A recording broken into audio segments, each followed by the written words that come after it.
wasn't going to make this video, but I just can't keep quiet anymore. In light of recent things and being harassed recently, someone asked me that I should apologize for my rants, and I'm not going to apologize. I'm going to say the truth. I'm going to say what really happened in Bloomingburg in March 2014. I was there. I'm a witness to the actual voter fraud that took place on the side of the Girardi campaign that won the election that day. I'm a witness to the people who lived there who were prevented from voting even though they had every legal right to vote there according to New York State law. I'm well aware of New York State voter laws.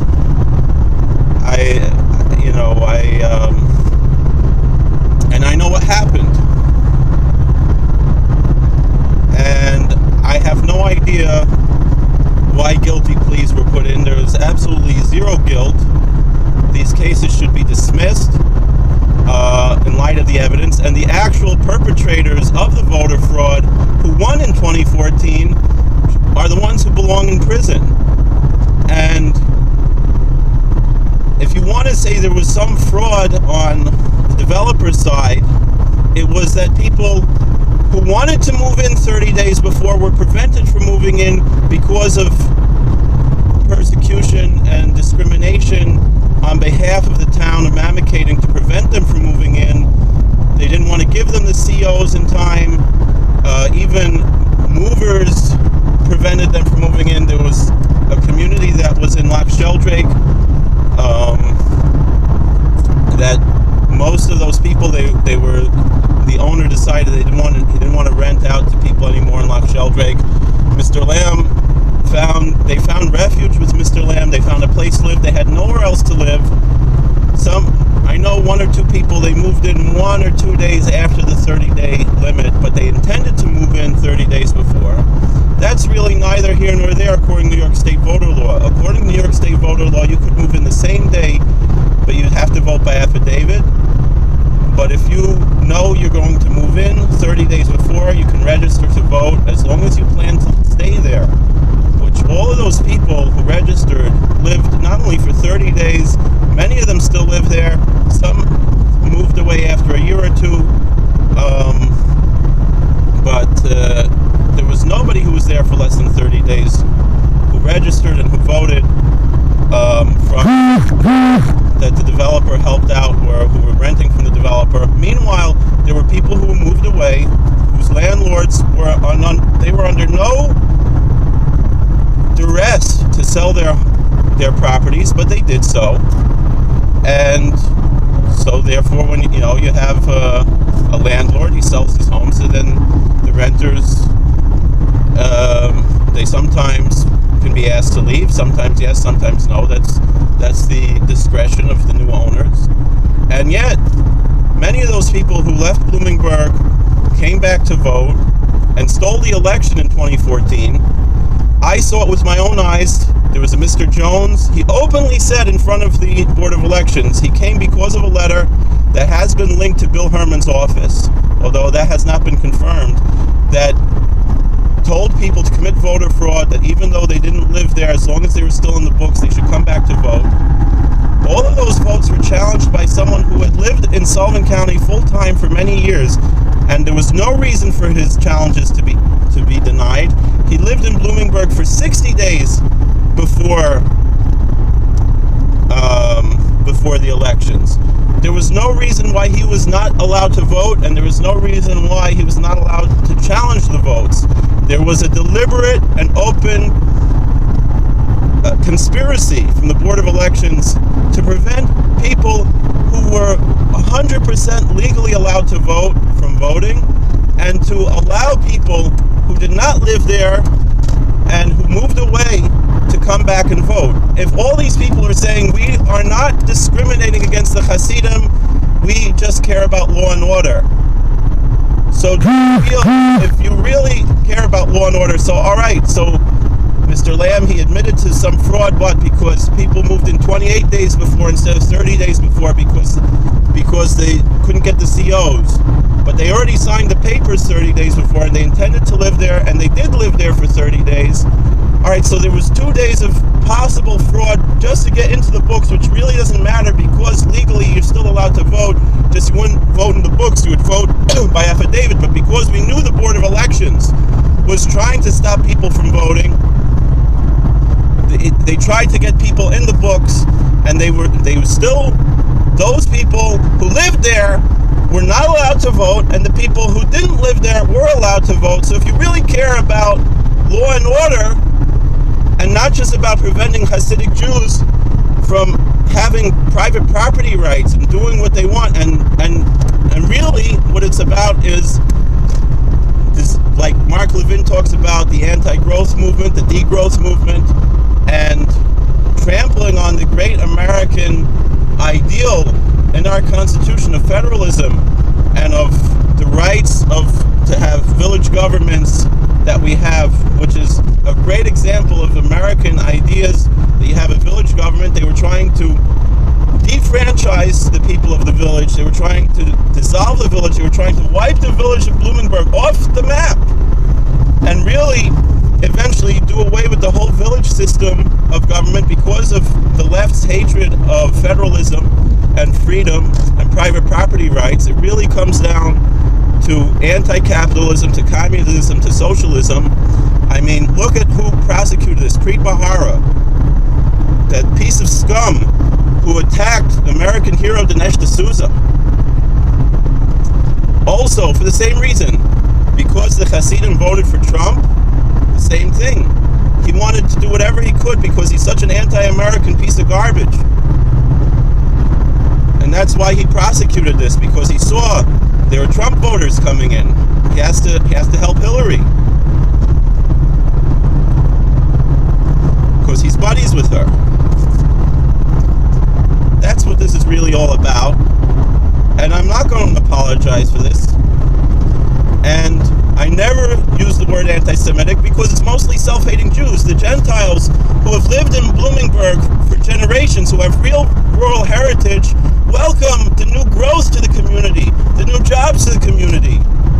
And frankly, when you have a community like this who are going to be paying school taxes and sending their children to private schools, it's going to help everybody because it's going to make the taxes go down and have more revenue for the schools. But people don't care. It's just pure hatred, really hatred of America. And I'm not going to apologize for this. And I don't know, where's the FBI now that, thank God, Trump got rid of Preet Bharara? Where is the FBI? I've sent in reports and proof of what happened, and it's very clear to find out. All of those people that were challenged in 2014 who were allowed to come back to vote, and then in 2015 they were still on the books, and I had to come back again. When I came, they were all found to be valid challenges. And it's very easy for the FBI to find out when to leave. There's records of all these things, and they had no right to come back to vote, and they stole the election in 2014. And so if you really cared about law and order, about protecting the system of government, protecting the democratic process, and not just about keeping Hasidim from moving to a new place and having private property rights in accordance with the laws of the village, to have not only the same zoning that the village had, but to have really the new development is on a lesser level, and if more people move in and they vote a certain way, that's how democracy works. All those people live there now. There's no reason. There's all these people who are saying, oh, the people who have been elected subsequently should resign. Why? This case was about 2014, which Girardi won, and the Rural Heritage Party won through outright and open fraud, through bringing people who live in Middletown and Goshen and all over, who moved away from Bloomingburg, who no longer lived in Bloomingburg, who had no right to vote there, and whose votes were challenged, and they were never even investigated.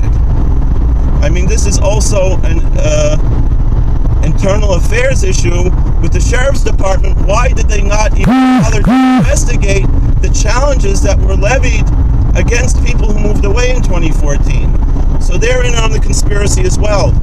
I mean, this is a grave miscarriage of justice. And I was keeping my mouth shut for a long time, but no, I saw what happened. happened that day?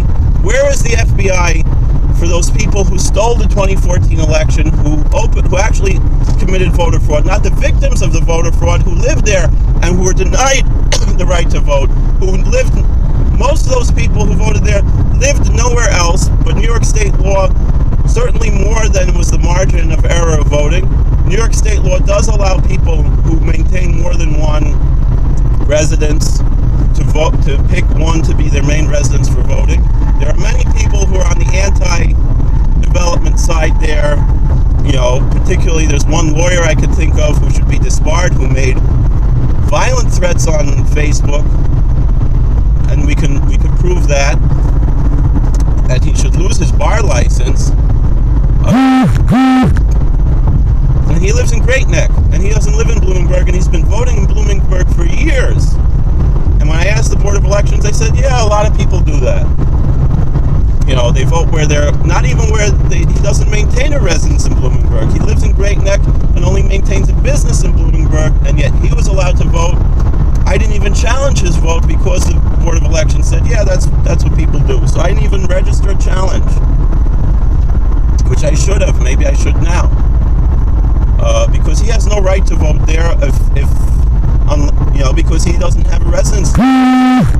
Say that people have a business can vote. And I didn't challenge it because I felt it's fair for him to be allowed to vote, just like there were a handful of people in the village who only had weekend homes there who voted, or who wanted to vote and were prevented from voting, even though New York State law, and there's plenty of case law that guarantees their right to choose to vote in a secondary home if they want to consider that their primary home. But the vast majority of the people who were in Bloomingburg at that time, certainly more than the margin of the voting bloc, had their only residence there. They were poor people, had nowhere else to live. Now the claim might be that they were given their homes just to vote. That's completely, and to vote a particular way. Now that's completely false, and I can bring proof of that, because many of the people who are there, who perhaps were employed in the Kollel studying and still are to this day, were not, and to my knowledge still are not, American citizens. They are legal residents, here 100% legally, but have no citizenship, so could not vote. And the other thing was, there was the yeshiva there, the Delatin yeshiva. That was there. There was nowhere else at the time. It was located there. The boys slept there. They ate there. It should have the laws of what New York State says about college dorms. Even if the dormitory was illegal, homeless people have a right to vote. So if you want to say they were breaking zoning laws is not breaking federal voting laws. So if you want to say a bunch of boys were living in one building and using as a dormitory, and it was illegally a dormitory, but they were living there. So these claims that these people didn't live there and so forth, and not only that, but the Board of Elections said, well, where is it registered? What's the schedule of the college? They had a full schedule. They were registered as a regular, normal yeshiva. It's since relocated somewhere else. But at the time, that's where they were. I mean, they were kicked out of their building by the building inspector, and a Gentile who was a real rural community person, not one of these people who moved up from the city, one of these rich, self-hating Jews who moved up from the city, one of these booze peddlers, like one in particular, who moved up from the city 10 years ago and want to bring the de Blasio city values to the country and turn the whole, turn Sullivan County, which is a red county, blue, which is really, should be the opposite. It's really pinko-red, but they call, I don't know why they say blue and red. It's the opposite. The Democrats are really reds. They're really communist, especially, the Franco-Sepetian former Jews who spit on the graves of their ancestors.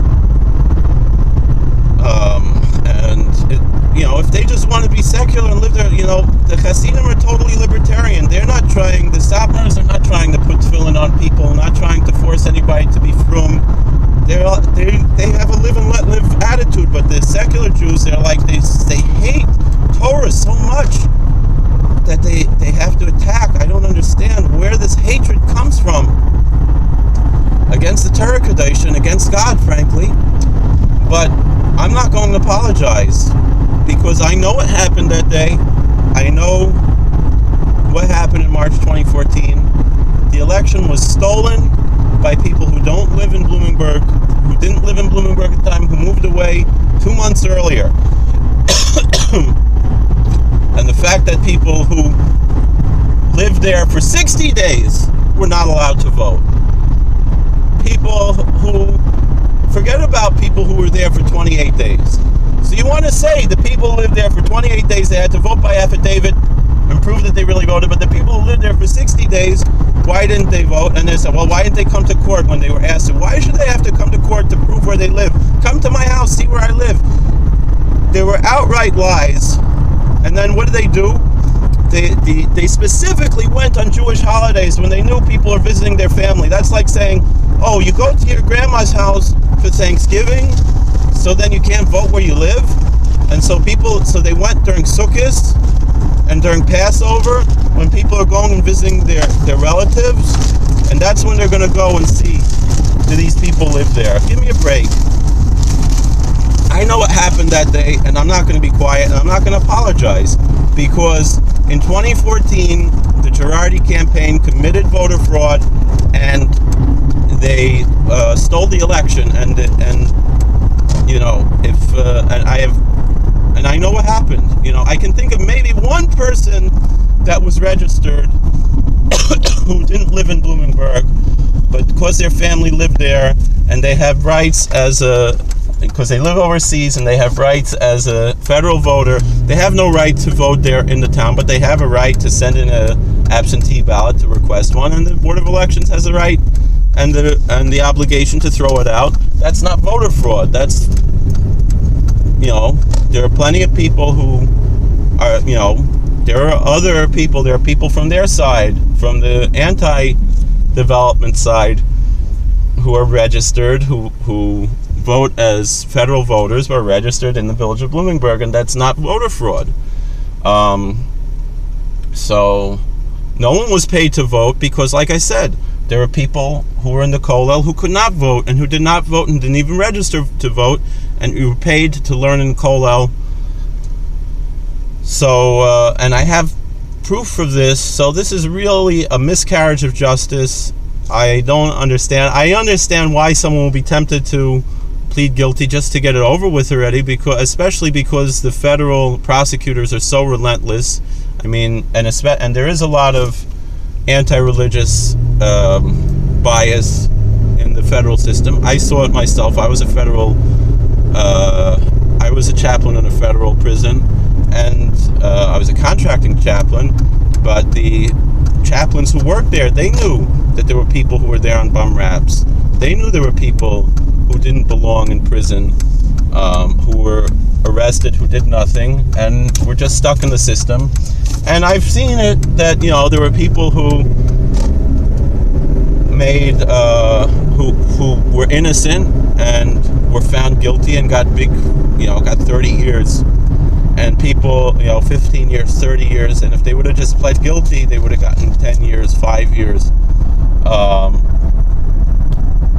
So I can understand the temptation to plead guilty, but it sets a really bad precedent, because if there was some incidental minor fraud, like I said, the most fraud I could think of is that there were people who wanted to move in before 30 days and were prevented.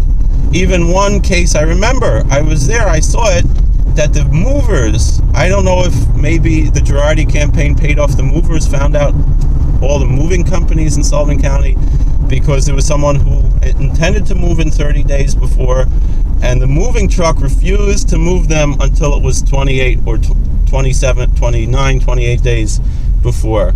And these are people who their only residence was there. I'm not talking about people. There were a few people who had, and that's the law. If you want to change the law, you change the law. But absolutely, there's no right for people who moved away, who moved to a new place and do not maintain any residence or even any business in Bloomingburg, who came back to vote, and there were more than the margin of the voters who did so, whose votes were challenged, by someone who lived there for 60 days and who lived in Sullivan County. Anyone in Sullivan County can challenge voter rights. So someone who lived in Sullivan County full-time, nowhere else, for at least 2 or 3 years before moving to Bloomingburg, moved into Bloomingburg, was the first one to move in there from the Hasidic community. He lived there for 60 days before, and also this whole thing with the toothbrushes and everything, this was not about making it look like people lived there. It was about making people comfortable. When you move into a new house and you're unpacking, sometimes it's difficult to find your toothbrush and this and that. They were not set there to make it look like people were living there. This was a kindness that was done because it's a very charitable and kind community who cares for each other and who cares about people and wants to help people. Incidentally, there were non-Jewish people who also, there was one woman who she told Mr. Lamb, not Jewish, she told Mr. Lamb, I have no money, I have no income, I don't know what I'm going to do if I have to leave my home, and he let her stay there for free. So don't tell me that it's just about that the Hasidic community only helps a non-Jewish woman who was given free home, not to vote, not for anything like that. It's actual, real charitable things. And again, I haven't spoken to Mr. Lamb about this, but all right, he pled guilty already, so I don't know what else. So I'm thinking though to file a friend of the court amicus briefing, because there's frankly no reason. This case is a totally ridiculous case. It should be dismissed, and the people who actually won the election 2014, who sent people back, who I saw with my own eyes, they openly told the Board of Elections, I live in Middletown, but I'm still in the book. And they said, all right, you can vote. And I said, well, I'm challenging that vote. And they said, okay, your vote is challenged, but you can vote by affidavit. And he said he was voting because of this letter. This letter came anonymously, but it has been linked to Bill Herman's office. So Bill Herman really should be arrested. If there can be enough, that's the thing. Mr. Lamb never hid who he was. Mr. Lamb never hid anything. Everything's out in the open. Whoever sent this letter, I'm not sure it's Bill Herman, but there have been accusations that it comes from Bill Herman's office. But whoever sent that letter, and if you really care about law and order, you really care about protecting the integrity of the electoral process, and it's not just about keeping Hasidim out, but you really sincerely care about the electoral process, then you should want to see, because those people were still on the books a year later. They were probably planning to come back in 2015 and vote again. So don't give me that, is it two wrongs make a right? Is it that it's okay to break voter laws as long as you're not helping the Hasidic community doing so? But if you do a slight little thing that someone who wanted to move in 30 days before but moved in 29 days before, that we're going to call voter fraud. But people who moved away and don't live there anymore, that we're not going to call voter fraud? All right, give me a break. And they were going to come back a year later and vote again. Until I came, I challenged them, and every one of those was found to be a valid challenge. And we can find out who voted, how many of those people who were challenged in 2014, challenged again in 2015, and who were still on the voter rolls, voted in 2014. One of them should either, maybe they didn't know the laws, so maybe, and they were fooled by the lies of this letter that told them that they could come back and vote, so maybe they're not responsible. But for sure, whoever sent this letter deserves to go to prison and deserves the full 5 years because he actually won the election then. Forget about the ones who lost the election and the ones and people who lived there and who were prevented from voting. What about the ones who